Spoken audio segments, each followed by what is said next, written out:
आज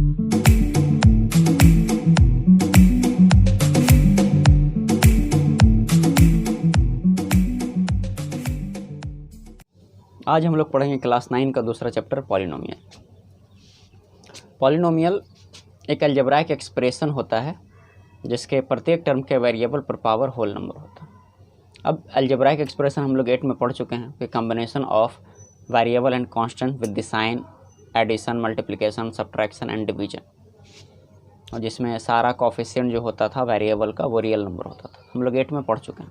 तो पॉलिनोमियल है क्या? तो पॉलिनोमियल एक अलजेब्राइक एक्सप्रेशन है जिसके प्रत्येक टर्म के वेरिएबल पर पावर होल नंबर होता है। An algebraic expression in which power of variable of each term is whole number, उसको हम लोग पॉलिनोमियल कहते हैं। तो an algebraic expression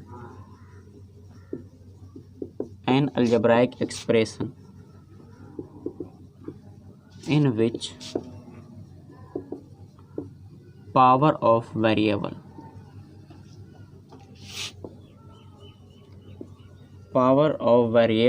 of each term is whole number, यानी एक ऐसा अलजेब्राइक एक्सप्रेशन जिसके प्रत्येक टर्म के वेरिएबल पर जो पावर होगा वो होल नंबर होगा, या हम लोग होल नंबर की जहाँ पर नॉन नेगेटिव इंटीजर भी लिख सकते हैं। तो ये पॉलिनोमियल को हम लोग 3 तरह से बोल सकते हैं यानी पॉलिनोमियल का नाम 3 तरीके से रखा जा सकता है। पहला by the basis of term, दूसरा by the basis of degree, और तीसरा by the basis of variable. यानी 3 तरह से पॉलिनोमियल का नाम रखा जा सकता है। तो पॉलिनोमियल तो समझ में आ गया कि एक ऐसा अलजेब्राइक एक्सप्रेशन जिसके प्रत्येक टर्म के वेरिएबल पर पावर होल नंबर होना चाहिए। जैसे दिया है 2x to the power 3 + 2x² + 9, तो इसके वेरिएबल पर पावर यहाँ 3 है, होल नंबर है, 2 है, होल नंबर, यहाँ पर कुछ नहीं, x to the power 0 दे सकते हैं क्योंकि x to the power 0 का वैल्यू 1 होता है, तो यहाँ पर भी पावर होल नंबर। यानी वैसा अलजेब्राइक एक्सप्रेशन जिसके प्रत्येक टर्म, यहाँ पर 3 टर्म है, तो प्रत्येक टर्म के वेरिएबल पर जो पावर है वो होल नंबर, तो उसको हम लोग कहते हैं पॉलिनोमियल। हाँ, अगर इस तरह से रहे 3x² + 4x³ + 5x to the power -1 + 3, तो ये पॉलिनोमियल नहीं होगा क्योंकि ये जो तीसरा टर्म है उसके वेरिएबल पर पावर -1 है और ये होल नंबर नहीं। तो हमको समझ में आ रहा है कि पॉलिनोमियल उस अलजेब्राइक एक्सप्रेशन को कहते हैं जिसके प्रत्येक टर्म के वेरिएबल पर पावर होल नंबर होना चाहिए। सिर्फ वेरिएबल पर, अगर यहाँ पर दिया रहता 4 तो ये पॉलिनोमियल होता, और यहाँ पर -2 दिया रहता तो भी होता, क्योंकि हमको कोएफिशिएंट से मतलब नहीं है, यानी कोएफिशिएंट ऑफ वेरिएबल से मतलब नहीं है, वो सिर्फ रियल नंबर होना चाहिए, उसके पावर से हमको मतलब नहीं, हमको मतलब है प्रत्येक टर्म के वेरिएबल के पावर से। तो पॉलिनोमियल उस अलजेब्राइक एक्सप्रेशन को कहते हैं जिसके प्रत्येक टर्म के वेरिएबल पर पावर होल नंबर होता है। तो हम लोग पढ़ते हैं आगे नेम ऑफ पॉलिनोमियल्स। तो नेम ऑफ पॉलिनोमियल्स 3 तरीके से रखा जा सकता है। पहला by the basis of term, दूसरा by the basis of degree, और तीसरा by the basis of variables. Term के आधार पर, जैसे यहाँ पर दिया रहे 2x एक टर्म, तो इसको हम लोग मोनोमियल कहेंगे। यहाँ पर क्वेश्चन दिया रहे x + 3y, ये 2 टर्म है, तो इसको हम लोग बाइनोमियल कहेंगे। क्वेश्चन दे रहे x + 2y + p, ये 3 टर्म है, तो इसको हम लोग ट्राइनोमियल कहेंगे। यहाँ पर क्वेश्चन दिया रहे 4x² + 5x + 6 + 9 या -9, जैसे जो भी रहे, तो ये 4 टर्म है, तो इसको हम लोग टेट्रानोमियल कहेंगे। तो 5 टर्म रहेगा तो पेंटानोमियल, 6 टर्म तो हेक्सानोमियल, 7 टर्म तो हेप्टानोमियल, 8 टर्म ऑक्टानोमियल, 9 टर्म तो इनियानोमियल या नोनानोमियल, 10 टर्म तो डेकानोमियल, 11 टर्म रहा तो हेंडेकानोमियल, 12 तो डूडेकानोमियल, 13 ट्राइडेकानोमियल, फिर 14 इस तरह से टेट्राडेकानोमियल, पेंटाडेकानोमियल, हेक्साडेकानोमियल। 20 टर्म रहा तो हम लोग आइकोसानोमियल कहेंगे।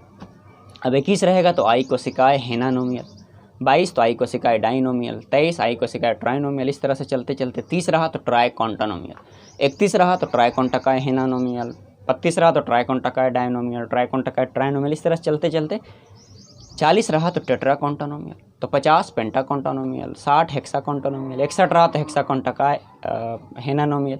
इस तरह से आगे बढ़ सकते हैं। 70 हेप्टाकॉन्टिनोमियल, 80 को ऑक्टाकॉन्टिनोमियल, 90 को नोनाकॉन्टिनोमियल और 100 को हेक्टोनोमियल। और ध्यान रहे कि टर्म जो है हमेशा पॉजिटिव और नेगेटिव साइन बांटता है। अगर यहाँ पर क्वेश्चन दिया रहे कि 2xyz इंटू 5p ये कौन पॉलिनोमियल है, तो इसमें एक ही टर्म है, ये मोनोमियल। तो टर्म हमेशा प्लस साइन और माइनस साइन यानी पॉजिटिव साइन और नेगेटिव साइन बांटता है, ये ध्यान रखना। तो ये था name of polynomial by the basis of term, term के आधार पर पॉलिनोमियल का नाम। अब हम लोग पढ़ेंगे name of polynomial by the basis of degree. और डिग्री जानते हैं, highest power of variable in any polynomial. तो किसी पॉलिनोमियल में जो हाईएस्ट पावर होता है वेरिएबल का वो डिग्री कहलाता है। जैसे यहाँ पर क्वेश्चन दिया रहे 2x² + 5x + 9 ये कौन पॉलिनोमियल है, इसका नाम बताओ डिग्री के आधार पर। तो ये इसमें 2 डिग्री है, क्योंकि यहाँ पर ये पहला टर्म जो है इसके वेरिएबल पर 2 पावर, ये दूसरा टर्म इसके वेरिएबल पर 1 पावर, कुछ नहीं तो यहाँ पर x⁴ दे सकते हैं। तीसरा टर्म जो है यहाँ पर तीसरा टर्म के जो वेरिएबल पर पावर जो है वो 0 है। तो इसमें सबसे ज़्यादा 2 है, तो 2 जो होगा वो डिग्री ऑफ पॉलिनोमियल होगा। तो जब 2 रहेगा डिग्री ऑफ पॉलिनोमियल तो उसका नाम देंगे क्वाड्रेटिक पॉलिनोमियल। अगर यहाँ पर रहे 3x + 5 टर्म के आधार पर तो बाइनोमियल है, लेकिन डिग्री के आधार पर यहाँ पर है इस टर्म के वेरिएबल पर 1 पावर, इस टर्म के वेरिएबल पर 0 पावर, क्योंकि कुछ नहीं तो यहाँ पर x⁴ दे सकते हैं। तो सबसे ज़्यादा इसमें 1 है तो इसका डिग्री 1 है, तो इसका नाम है लीनियर पॉलिनोमियल। ध्यान रहे कि जिसका डिग्री 1 होता है उसको लीनियर पॉलिनोमियल, जिसका डिग्री 2 तो क्वाड्रेटिक पॉलिनोमियल। 3 डिग्री रहा, यहाँ पर रहता ऐसे 2x⁴ + 5x² + 9, तो यहाँ पर पहले टर्म के वेरिएबल पर 3 पावर, दूसरे टर्म के वेरिएबल पर 2 और तीसरे टर्म के वेरिएबल पर 0, तो सबसे ज़्यादा 3 है। तो इस पॉलिनोमियल का डिग्री 3 होगा, तो इसका नाम होगा क्यूबिक पॉलिनोमियल। 4 रहेगा तो बाई क्वाड्रेटिक पॉलिनोमियल या टेट्रिक पॉलिनोमियल। 5 डिग्री रहा तो क्विंटिक पॉलिनोमियल, 6 डिग्री रहा तो हेक्सिक पॉलिनोमियल, 7 रहा तो हेप्टिक पॉलिनोमियल, 8 रहेगा तो ऑक्टिक पॉलिनोमियल, 9 नोनिक पॉलिनोमियल, 10 रहा डेकिक पॉलिनोमियल, 11 हेंडेकिक, डूडेकिक। इस तरह से हम लोग IC लास्ट में जोड़ते जाएंगे आगे। 20 रहा तो आई कोसिक पॉलिनोमियल, 21 रहा तो आई कोसिक आई लीनियर पॉलिनोमियल, 22 रहा तो आई कोसिक आई क्वाड्रेटिक पॉलिनोमियल, 23 रहा तो आई कोसिक आई क्यूबिक पॉलिनोमियल। इस तरह से हम आगे बोल सकते हैं name of polynomial by the basis of degree. हाँ, अगर यहाँ पर ऐसे रहता 2x² y² + 3x⁴ + 5 इस पॉलिनोमियल का डिग्री क्या होगा। तो इस पॉलिनोमियल का डिग्री निकालने के लिए ध्यान रहे कि हम प्रत्येक टर्म देखते हैं, प्रत्येक टर्म। तो पहला टर्म में जो वेरिएबल है इसमें 2 वेरिएबल है और दोनों का पावर यानी 2 और 2 4 है। यहाँ पर एक वेरिएबल है, इसका पावर 3 है और यहाँ पर कांस्टेंट है 5। इसका जो वेरिएबल है, ये तीसरा टर्म का जो वेरिएबल है उसका डिग्री जो है 0 है। तो सबसे ज़्यादा इसमें 4 है, तो इस पॉलिनोमियल का डिग्री हो जाएगा 4 और इसका नाम होगा वाई क्वाड्रेटिक पॉलिनोमियल या टेट्रिक पॉलिनोमियल। तो ध्यान रहे हम लोग प्रत्येक टर्म देखेंगे और प्रत्येक टर्म का वेरिएबल देखेंगे, उसके बाद नंबर ऑफ़ वेरिएबल्स भी देखना है कि कितना वेरिएबल है, उसके बाद जो भी वेरिएबल है उसका एक्सपोनेंट हम लोग ऐड करेंगे तो हम लोग उसके बाद डिग्री पता करेंगे। तो इसका डिग्री हो जाएगा 4, तो इसका नाम है वाई क्वाड्रेटिक पॉलिनोमियल। अगर यहाँ पर 5 रहता तो क्विंटिक पॉलिनोमियल। इस तरह से हम name of polynomial by the basis of degree बता सकते हैं। आगे हम लोग पढ़ेंगे name of polynomial by the basis of variables. यहाँ पर क्वेश्चन है कि 2x + 5y + 9 बताओ कि ये कौन पॉलिनोमियल है by the basis of variables. तो इसमें 2 वेरिएबल है, तो इसका नाम होगा bivariate polynomial, bivariate polynomial. अगर यहाँ पर इस तरह से रहता, इसका नाम है वाई वेरिएट पॉलिनोमियल। अगर यहाँ पर रहता 2x + 5, इसमें एक वेरिएबल है तो इसका नाम होगा मोनो वेरिएट पॉलिनोमियल। अगर 3 वेरिएबल रहता, यहाँ पर रहता 9x plus 5y plus 3z, तो इसका नाम होता ट्राई वेरिएट पॉलिनोमियल। अगर 4 रहता 6x minus 5y plus 3p और माइनस z, तो यहाँ पर 4 वेरिएबल x, y, p और z, तो इसका नाम होगा टेट्रा वेरिएट पॉलिनोमियल। इस तरह से 5 वेरिएबल रहे तो पेंटा वेरिएट पॉलिनोमियल, 6 रहे तो हेक्सा वेरिएट पॉलिनोमियल, 7 रहे तो हेप्टा वेरिएट पॉलिनोमियल, 8 को octa variate polynomial, 9 variate polynomial, 10 रहे तो डेका वेरिएट पॉलिनोमियल, 11 रहे तो हेन डेका वेरिएट पॉलिनोमियल। इस तरह से आगे बढ़ सकते। तो ये था name of polynomial by the basis of terms, by the basis of degree, by the basis of variables. अब हम लोग पढ़ते हैं coefficient of variables of any polynomial.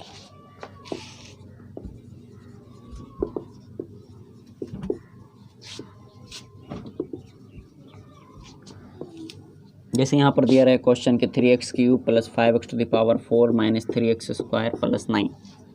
इसमें एक्स स्क्वायर का कोएफिशिएंट क्या है? कोएफिशिएंट को हिंदी में कहते हैं गुणांक, यानी के साथ गुना।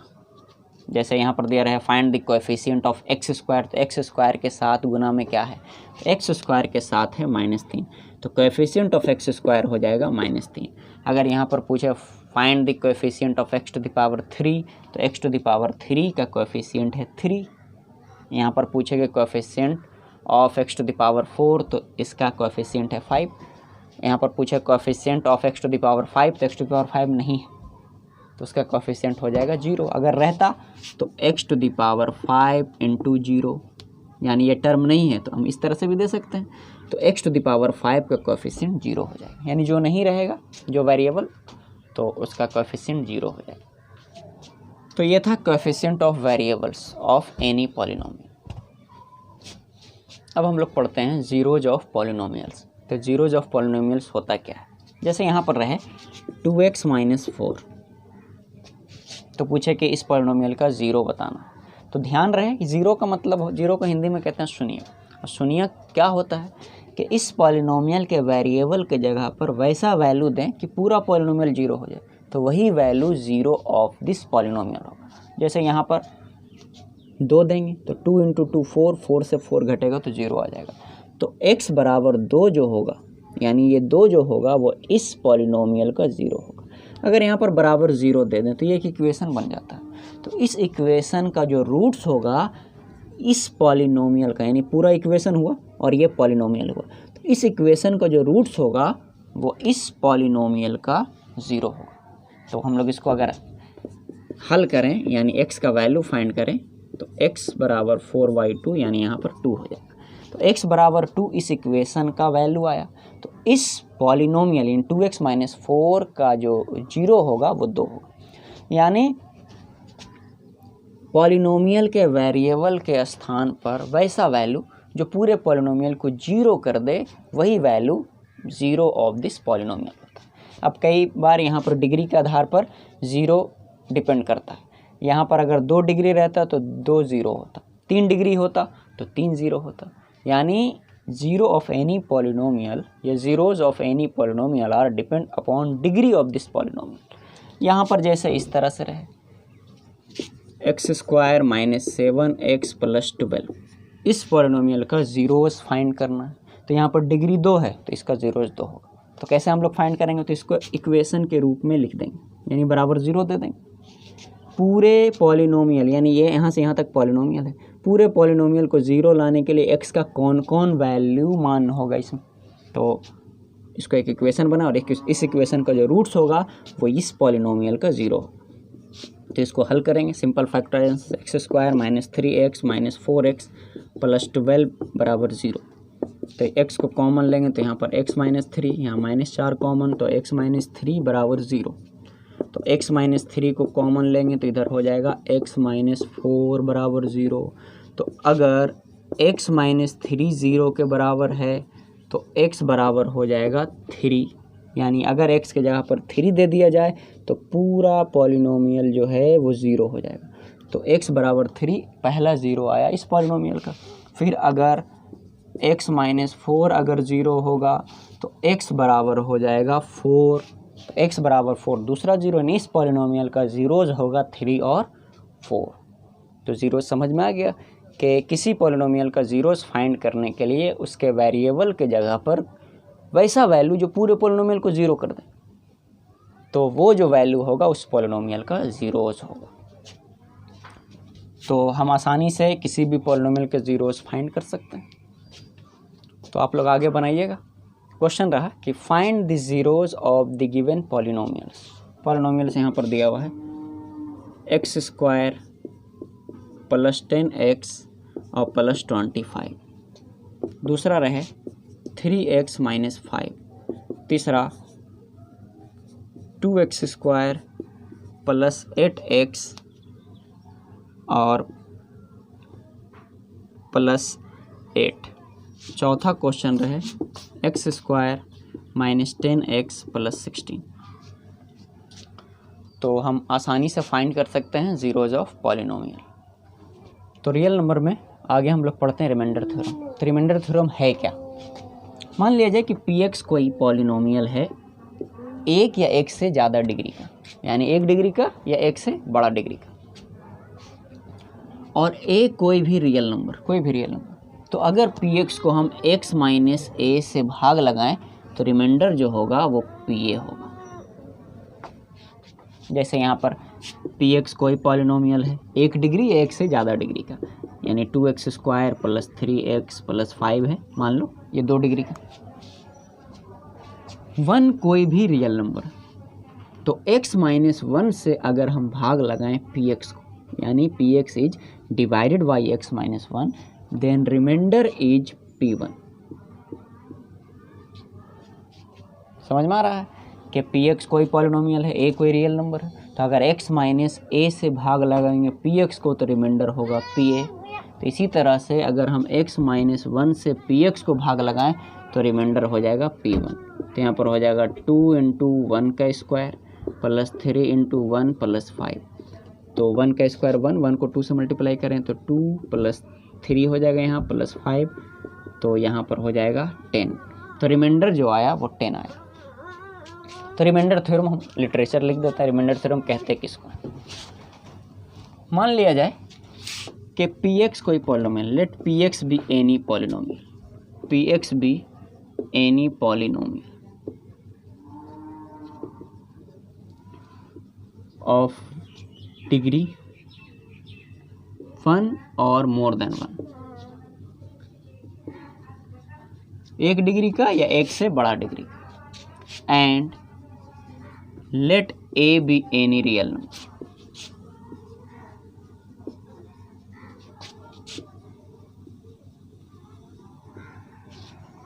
अब आगे if px is divided by, if px is divided by x minus a, then the remainder is pa। तो ये था रिमाइंडर थ्योरम कि मान लिया जाए कि px कोई भी पॉलिनोमियल है 1 डिग्री या 1 से बड़ा डिग्री का, और a कोई भी रियल नंबर। तो अगर हम px को x - a से भाग लगाएं तो रिमाइंडर जो होगा वो pa होगा। क्वेश्चन यहाँ पर ऐसे रहे कि px कोई पॉलिनोमियल है 3x³ + 2x² + 3x + 2, और इसको x - 2 से भाग लगाना, तो रिमाइंडर क्या होगा? तो ध्यान रहे कि x - 2 यानी x - है, तो रिमाइंडर हो जाएगा p2, यानी x - 2 = 0, तो x बराबर हो जाएगा +2। तो यहाँ पर x के जगह पर 2 दे दें, तो यहाँ पर 3 × 2⁻³ + 2 × 2² + 3 × 2, x यहाँ पर 2 दे रहे हैं और +2, तो 2 पर 3 पावर 8, 8 को 3 से गुना करेंगे तो यहाँ पर 24 हो जाएगा। यहाँ पर 2 का स्क्वायर 4, 4 दूना 8 + 6 + 2 32, 6 38 और 2 40, तो रिमाइंडर आएगा 40। तो हम क्वेश्चन आसानी से बना सकते हैं रिमाइंडर थ्योरम का यूज करके कि किस तरह से हम रिमाइंडर फाइंड करें कि डिविडेंड दिया हुआ है और डिवाइजर दिया हुआ है, उसका रिमाइंडर क्या होगा। तो क्वेश्चन ये रहे कि find the remainder when x cube, पहला question, x cube plus 2x² minus 3x plus 5 is divided by x minus 3। दूसरा question, find the remainder when x² plus 5x minus 7 is divided by x plus 2। तो आसानी से बन जाएगा remainder theorem का use करके। अगला क्वेश्चन रहे, find the remainder when 2x to the power 4 plus 5x² minus 3x cube और minus 7 is divided by x plus 3 by using remainder theorem. तो हम आसानी से रिमाइंडर फाइंड कर सकते हैं रिमाइंडर थ्योरम का यूज करके। तो रिमाइंडर थ्योरम समझ में आ गया। रिमाइंडर थ्योरम एक बार फिर से हम लोग रिपीट करते हैं साथ में कि let px be any polynomial of degree 1 और more than 1 and a be any real number. उसके बाद if px is divided by x minus a then remainder is pa। तो हम रिमाइंडर थ्योरम पढ़ें। अगले टॉपिक में हम लोग पढ़ेंगे फैक्टर थ्योरम और फैक्टराइजेशन।